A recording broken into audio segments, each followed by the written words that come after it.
Hello guys, welcome back to my channel Makkar classes. I am Vinni Makkar. कैसे हैं आप सब लोग? आई होप आप लोग बहुत अच्छे होंगे। आज अपन लोग 6 पार्ट देखने वाले हैं चैप्टर 1 का, and this is the last part of the video. Wow, this is the last part of the video, chapter 1, nature and purpose of the business. और आपको मेरे वीडियोस पसंद आ रहे हैं तो आप please subscribe to my channel. And without wasting much of your time, let's get started. Topic 1 में अपन देखने वाले हैं what do mean by businesses. Business इसका मतलब क्या होता है।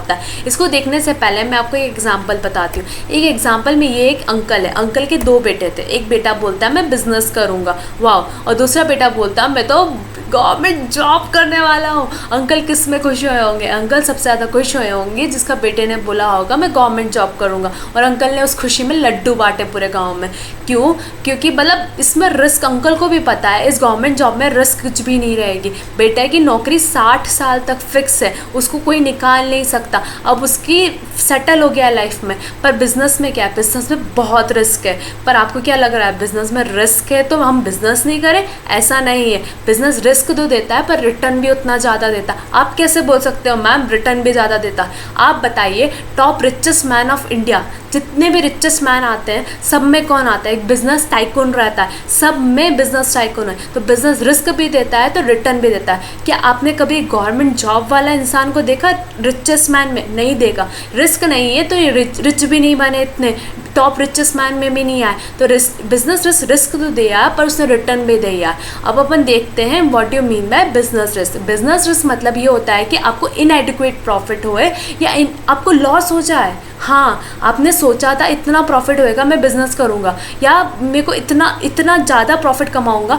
बट आपको लॉस हो रहा है, या आपने जितना प्रॉफिट सोचा था उतना प्रॉफिट नहीं कमा रहे, उसको बोलते हैं बिजनेस रिस्क। अब बताइए आपको ऐसा क्यों आया? ऐसा इसलिए आया, आपके बिजनेस रिस्क इसलिए आया क्योंकि आपकी अनसर्टेनिटी के कारण, अनएक्सपेक्टेड इवेंट के कारण। अनसर्टेनिटी, आपको पता है फ्यूचर अनसर्टेन है। आज आपको पता है कि आप 2 मिनट बाद आपको क्या हो जाए, किसी को भी नहीं पता मेरे साथ 2 मिनट बाद क्या हो जाए। तो अनसर्टेनिटी, अनसर्टेनिटी के कारण बिजनेस में बहुत लॉसेस हो सकते हैं। ये अपन अभी आगे देखेंगे कितने लॉसेस हो सकते हैं अनसर्टेनिटी के कारण। अनएक्सपेक्टेड इवेंट के कारण भी हो सकते हैं, मतलब फ्लड आ जाए, आपको गवर्नमेंट ने आपके प्रोडक्ट को बैन कर दिया। ऐसे बहुत सारे अनएक्सपेक्टेड इवेंट, आपने जो एक्सपेक्ट ही नहीं करा था ऐसे इवेंट्स हो जाए, उसके कारण बिजनेस रिस्क आ सकती है। तो आपको बिजनेस रिस्क का मतलब समझ में आ गया होगा। इसका अपन एक एग्जाम्पल देखते हैं। एग्जाम्पल ये होएगा 2003 और 2005। हाँ, मैं जानती हूँ आप उस समय पैदा भी हुए होगे, या मतलब हुए ही होगे। जब तक पैदा आपको नहीं पता होगा, उस टाइम पे नोकिया और नोकिया के प्रोडक्ट 1110 हर शॉप पे 1110 के प्रोडक्ट हर शॉप पे बिकते थे। और इसने कैप्चर कर लिया था 70% ऑफ द मार्केट। हर जगह नोकिया के आउटलेट पे जाओगे ही बोलोगे 1100 निकालना, 1110 निकालना, 3300 निकालना। नोकिया ने हर जगह अपना मार्केट कैप्चर कर लिया था। फिर आज आप देखते हो कभी नोकिया का नाम इतना चल रहा है? नहीं चल रहा, क्योंकि उसने ध्यान नहीं दिया taste and preference of the consumer को। उसने उस टाइम पे तो चल गया, पर उस टाइम पे 2007 में मैंने आपको बताया था एप्पल, सैमसंग, एंड्रॉयड, ये सब एंटर कर चुके थे मार्केट में, और इन लोगों ने फोकस करा था सॉफ्टवेयर पे, ना कि हार्डवेयर पे। नोकिया फोकस करता था हार्डवेयर पे। आपने कभी सुना होगा नोकिया के फ़ोन आप 10 मंजिले से ऊपर फेंक दोगे तब भी आपके फ़ोन को कुछ नहीं होगा। ऐसा नोकिया का था कि उसका हार्डवेयर इतना स्ट्रांग है। पर अब लोगों को चाहिए था कि हमारा सॉफ्टवेयर भी इतना अच्छा होना चाहिए, हमारे मोबाइल में ऐप्स होना चाहिए, टच स्क्रीन फ़ोन होना चाहिए। तो लोगों के सॉफ्टवेयर पे ध्यान देने लग गए थे, जिसके कारण नोकिया को बाहर निकाल दिया इंडस्ट्री ने। तो कितनी ज़्यादा रिस्क है। आप कहाँ एक टॉप बिजनेसमैन होकर, एक टॉप बिजनेस टाइकून होकर आप गिर चुके हो पूरा। तो ये डिपेंड करता है, demand for a particular product में डिक्लाइन हो सकती है। तो 0 पे पहुंचने चली गई थी उस टाइम पे, decline due to change in taste and preference of the consumer. अब चेंज हो गया है टेस्ट, नोकिया के कंज्यूमर के टेस्ट हो गया चेंज, कस्टमर का टेस्ट चेंज हो गया, हमको सॉफ्टवेयर चाहिए और प्रेफरेंस ऑफ द कंज्यूमर। और जब नोकिया संभलने की कोशिश करा तो मार्केट में इतना कॉम्पिटिशन हो चुका था चाइनीज़ प्रोडक्ट्स का, Xiaomi और ये सब प्रोडक्ट्स आ चुके थे मार्केट, लिनोवा, ये सब ने मार्केट कैप्चर कर लिया था। LG आ चुका था ऑलरेडी, सैमसंग थे, एप्पल थे, इन सब ने मार्केट ऑलरेडी कैप्चर कर चुके थे। तो इंक्रीज कॉम्पिटिशन के कारण आपके प्रोडक्ट की डिमांड कम हो चुकी है। ये सब होता है बिजनेस रिस्क। आपको समझ में आ गया होगा बिजनेस रिस्क क्या होता है। अब अपन देखने वाले हैं टाइप्स ऑफ बिजनेस रिस्क। ये अपना सेकेंड टॉपिक होएगा, types of business risk.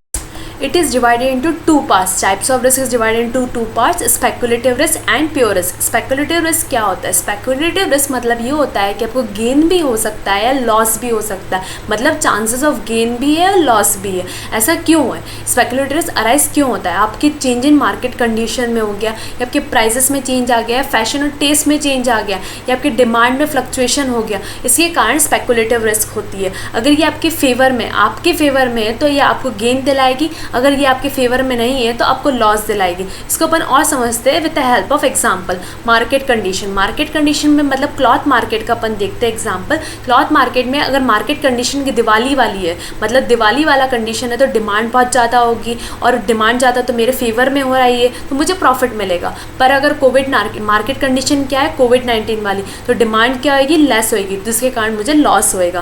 Fashion and trend में लो वेस्ट जीन्स पहले चलती थी, अब वापस हाई वेस्ट जीन्स आ गई है, तो change in fashion and trend, तो ये इसके कारण मुझे अगर मेरे फेवर में हुई तो मुझे फ़ायदा हो जाएगा, अगर मेरे फेवर में नहीं हुई तो मुझे लॉस हो जाएगा। अब देखते हैं अपन प्योर रिस्क क्या होती है। प्योर रिस्क मतलब होता है अपने को सिर्फ और सिर्फ लॉस होगा या नहीं होगा लॉस, मतलब लॉस और नो लॉस। इसका एग्जाम्पल ये फायर, थेफ्ट और स्ट्राइक, मतलब अगर मेरी फैक्ट्री में फायर हुई तो मुझे लॉस होगा, अगर फायर नहीं हुई तो मुझे लॉस नहीं होएगा। थेफ्ट, अगर चोरी हुई तो मुझे लॉस होएगा, अगर चोरी नहीं हुई तो मुझे लॉस नहीं होएगा। अगर वर्कर्स लोग धरना पे नहीं बैठे, हमारी मांगे पूरी करो, अगर ये लोग नहीं बैठे तो मुझे नहीं होएगा लॉस, अगर ये लोग बैठ गए तो मुझे लॉस हो सकता है, मेरा बिजनेस बंद हो सकता है। तो इसमें क्या होता है, ऑकरेंस में रिजल्ट इन लॉस होएगा अगर वो इवेंट होता है, अगर नहीं होता वो इवेंट तो मुझे लॉस नहीं होता। तो आपको समझ में आ गया होगा स्पेकुलेटिव रिस्क क्या होता है और प्योर रिस्क क्या होता है। स्पेकुलेटिव रिस्क में प्रॉफिट और गेन दोनों हो सकता है, पर प्योर रिस्क में सिर्फ और सिर्फ लॉस या नो लॉस होएगा। अपन अब थर्ड टॉपिक पर पढ़ते हैं। थर्ड टॉपिक अपना क्या है, नेचर ऑफ बिजनेस रिस्क। अपन देखने वाले हम nature of business risk. Business risk का क्या नेचर होता है? फर्स्ट है business risk arises due to uncertainty के कारण बिजनेस रिस्क अराइज होती है। अनसर्टेनिटी मतलब क्या होता है? Uncertainty refers to lack of knowledge about what is going to happen in the future.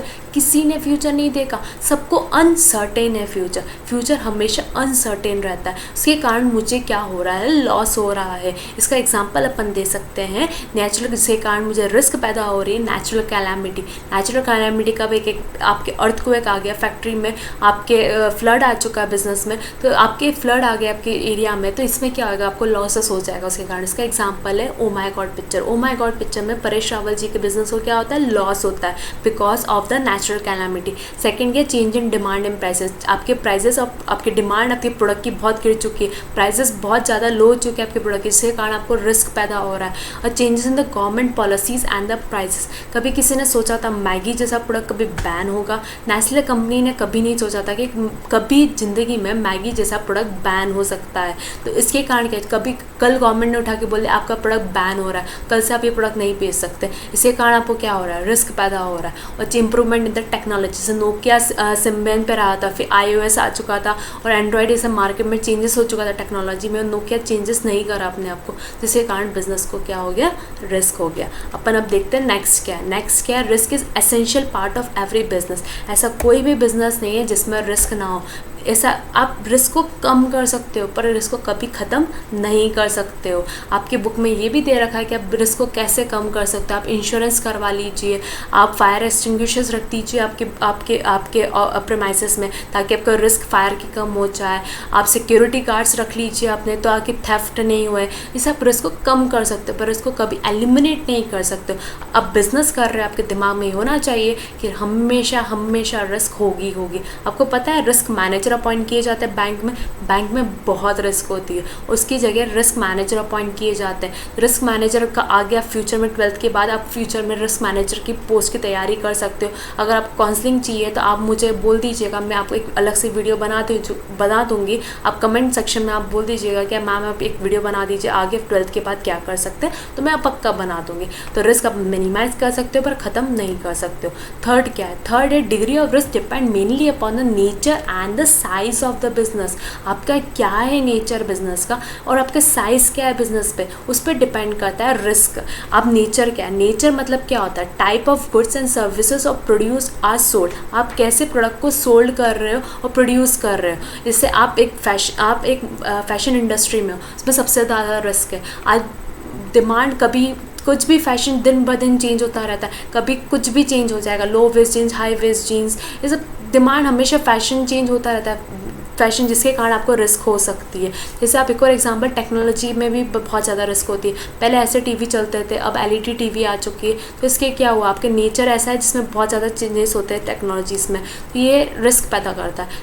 Size large size business में बहुत रिस्क होएगा, स्मॉल साइज़ बिजनेस में कम रिस्क होएगा, क्योंकि लार्ज साइज़ का आप एग्जाम्पल ले सकते हो टाटा मोटर्स ने नैनो में कितने हज़ार करोड़ों रुपये का लॉस हो, 1000 करोड़, हाँ उससे ज़्यादा का लॉस हुआ था, अपन तो ज़ीरो गिनने में लग जाएंगे, इतने का लॉस हुआ था।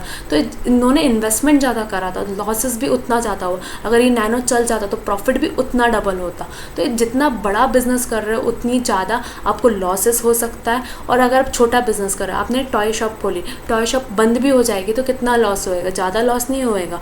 तो ये क्या डिपेंड करता है, साइज़ ऑफ द बिजनेस पे और नेचर ऑफ द बिजनेस पे डिपेंड करता है आपके बिजनेस रिस्क। नेक्स्ट क्या है, profit is a reward of risk. कुछ तो रिटर्न मिलना चाहिए ना, मैं इतना ज़्यादा रिस्क कर रहे हैं, हाँ रिटर्न मिलता है, प्रॉफिट मिलता है। इसके लिए आपको पता है, अगर नो रिस्क नो गेन, ये एक प्रोवर्ब है। अगर आप रिस्क नहीं ले रहे हो तो आपको गेन भी नहीं हो सकता, और आप हाई रिस्क ले रहे हो तो आपको रिटर्न भी उतना ज़्यादा होगा।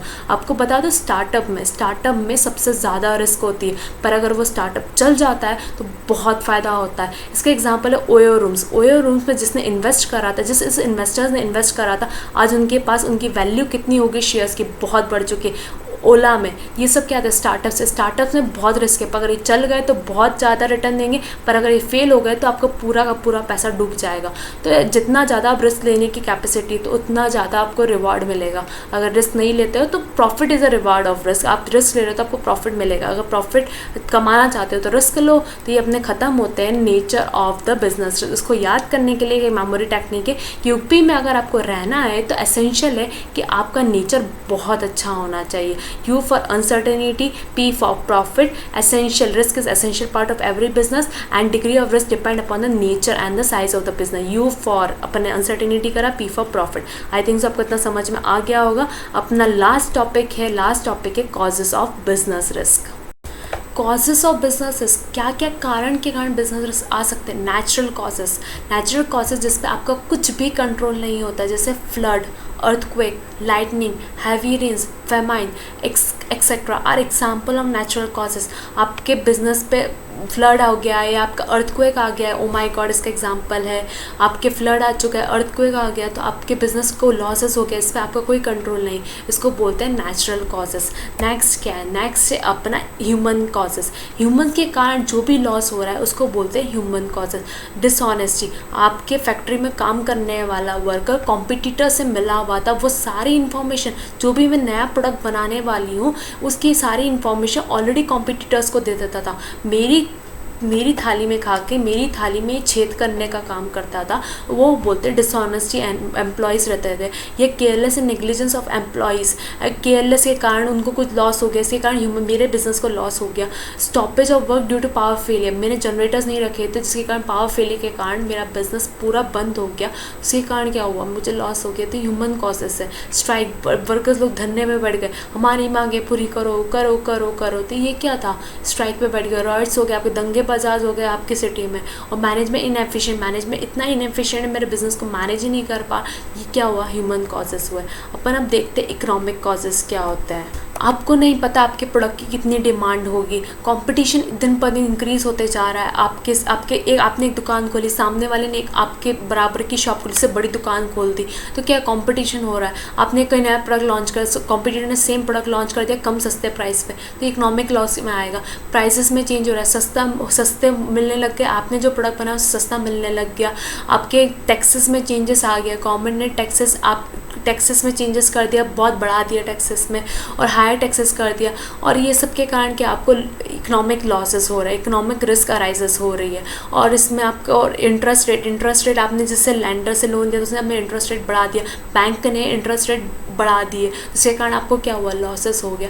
तो ये क्या होता है, इकोनॉमिक रिस्क कहलाता है। नेक्स्ट अपना बचता है नेक्स्ट अपना अदर कॉजेस। अदर कॉजेस क्या होता है? अदर कॉजेस मतलब होता है कि आपका बॉयलर फेल हो गया, ये जैसे बॉयलर आप देख सकते हो, बॉयलर फेल हो गया, बॉयलर फेल हो गया, ये सब क्या? Political disturbance. पॉलिटिकल पार्टी जो भी रूलिंग पार्टी है वो मुझे फेवर नहीं करती है, मैंने जो प्रोडक्ट निकाल रही हूँ उस पर कुछ ना कुछ अगड़ंग लगाती है ताकि मेरा प्रोडक्ट नहीं चल पाए। तो पॉलिटिकल पार्टी आपके फेवर नहीं करती आपके प्रोडक्ट, जिसके कारण आपको लॉस हो जाता है, तो ये अदर फेलियर्स में आता है। तो I hope you like my video. ये अपने 4 फेलियर्स होते हैं, चार कॉजेस होते हैं रिस्क के, natural causes, human causes, economic causes, other causes. आपको मेरा वीडियो पसंद आया होगा तो please like my video and this is Vinni Makkar signing off. Bye bye.